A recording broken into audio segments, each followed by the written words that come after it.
ভুক্তভোগীর পক্ষে কথা বলার কারণে আমাকে তারা আটক করেছে। কোস্টগার্ড এবং নৌবাহিনী আমাকে আটক করেছে। আমার কোনো মামলা নাই, কিছু নাই, তারা আমাকে আটক করেছে।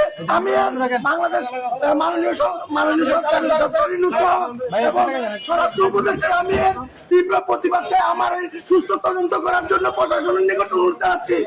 নৌবাহিনীর যে কন্ডিশন কমান্ডার টেকনাফে এবং কোস্টগার্ডের যে স্টেশন কমান্ডার, তারা 10 লক্ষ টাকার বিনিময়ে আমাকে আটক করার পরিকল্পনা সাজাইছে।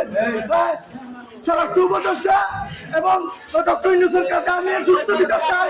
আমি একজন গণমাধ্যম কর্মী, আমাকে তারা মারধর করছে, আমাকে মেয়ে নিয়ে দেওয়া হয়েছিল দেওয়ার জন্য।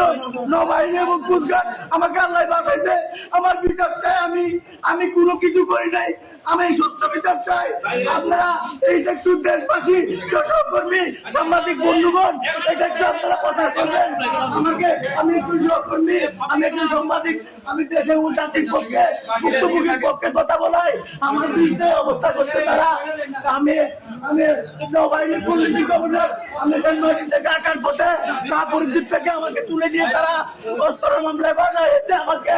আমি জড়িত নয় ভাই, আমি এক বিচার চাই। আমি এক বিচার চাই।